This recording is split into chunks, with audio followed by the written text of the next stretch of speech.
Hello everyone, আসসালামু আলাইকুম। আজকে তৈরি করছি জলপাইয়ের আচার। এটা বানাতে আপনার কোনো প্রকার রান্না করতে হবে না কিংবা রোদে দেওয়ার কোনো ঝামেলাই নেই। এই আচার এত বেশি মজার হয় যে বানানোর পরে ইচ্ছে হবে একাই সব খেয়ে ফেলি। আবার চাইলে সংরক্ষণও করতে পারবেন 6 মাস পর্যন্ত। আচার তৈরি করতে আমি এখানে হাফ কেজি জলপাই নিয়েছি, আর এই আচার তৈরি করতে ফ্রেশ এবং টাটকা জলপাই প্রয়োজন হবে। আপনি যদি নরম জলপাই নেন তাহলে কিন্তু এই আচারটা ভালো হবে না। জলপাই খুব ভালো করে ধুয়ে তারপরে অতিরিক্ত পানিটা শুকিয়ে নিতে হবে। প্রয়োজনে আপনি একটা সুতি কাপড় কিংবা টিস্যু পেপার দিয়ে মুছেও নিতে পারেন, যেন জলপাইয়ের গায়ে কোনো অতিরিক্ত পানি লেগে না থাকে সেদিকে লক্ষ্য রাখতে হবে। দেখতে পাচ্ছেন আমি একটা গ্রেটারের সাহায্যে জলপাই গ্রেট করে নিচ্ছি। গ্রেটারের যে মোটা ছিদ্রের ফাংশন থাকে এই সাইডটা দিয়ে গ্রেট করে নিতে হবে। আমি সবগুলি জলপাই এভাবে করে গ্রেট করে নিয়েছি। এবারে আমি একটা পাত্রে তুলে রাখছি, আর এখানে দিয়ে দিচ্ছি 1 টেবিল চামচ লবণ, আর তারপর একটা চামচের সাহায্যে মিক্স করে নিচ্ছি। আমরা এই আচার তৈরি করতে চেষ্টা করব যতটা সম্ভব হাতের ব্যবহার না করতে, যেহেতু আমরা আচারটা অনেক দিন পর্যন্ত সংরক্ষণ করার উদ্দেশ্যে বানাচ্ছি। এবারে মিনিমাম 20 মিনিটের মতো এক সাইডে রেখে দিতে হবে। আমরা একটা মশলা তৈরি করব এই আচারের জন্য। আমি এখানে 3টার মতো শুকনো মরিচ নিয়ে নিয়েছি, 1 চা চামচ নিয়েছি গোটা ধনিয়া এবং হাফ টেবিল চামচ পাঁচফোড়ন আছে। এবারে হালকা টেলে নিতে হবে। আমি শুকনো একটা প্যানে 2 মিনিটের মতো অল্প আছে একটু মুচমুচে করে টেলে নিয়েছি। সেই সাথে নিচ্ছি এবার আমি 3-4 কোয়া রসুন। এবার সরিষা লাগবে।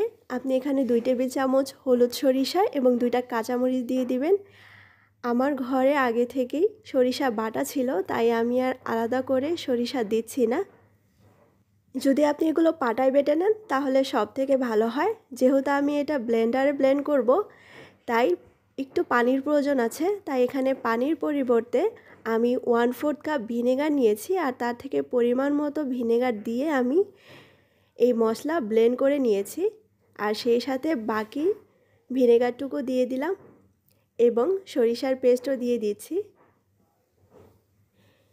এবারে এর মধ্যে দিব শুকনো মরিচ। আপনি চাইলে চিলি ফ্লেক্স অর্থাৎ শুকনো মরিচটা একটু তেলে গুঁড়ো করেও দিতে পারেন।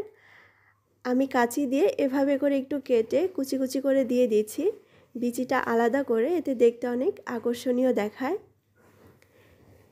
তারপরে এরকম 1 টুকরো আদা নিয়েছি, এটাও পাতলা পাতলা স্লাইস করে কেটে দিয়ে দিচ্ছি। আমি এখানে চিনি দিচ্ছি হাফ কাপ পরিমাণে, তবে আপনারা আপনাদের পছন্দ মতো বাড়িয়ে বা কমিয়েও দিতে পারবেন। সেই সাথে সরিষার তেল দিচ্ছি হাফ কাপ। তেল এবং ভিনেগার এই আচারটাকে ভালো রাখতে সহায়তা করবে। তেল এবং ভিনেগারের পরিমাণটা কিন্তু এর থেকে কমানো যাবে না। ইচ্ছে হলে আপনি আরও বাড়িয়েও দিতে পারবেন। এবারে খুব ভালো করে মিক্স করে নিব যতক্ষণ পর্যন্ত চিনি ভালোভাবে গলে না যাচ্ছে। চিনি ভালোভাবে গলে যাওয়ার পরে এটা এক সাইডে রেখে দিচ্ছি। এবারে আমি একটা পাতলা সুতি কাপড় নিয়েছি, এর মধ্যে এই জলপাই কুচিটা দিয়ে দিয়েছি। কিছুক্ষণ রেখে দেওয়ার কারণে এর থেকে কিছুটা পানি বের হবে। আলতোভাবে চেপে পানিটা বের করে নিতে হবে। এবারে এর মধ্যে আমি দিচ্ছি 7-8টির মতো কোয়া রসুন, 6-7টি দিচ্ছি আস্ত কাঁচা মরিচ।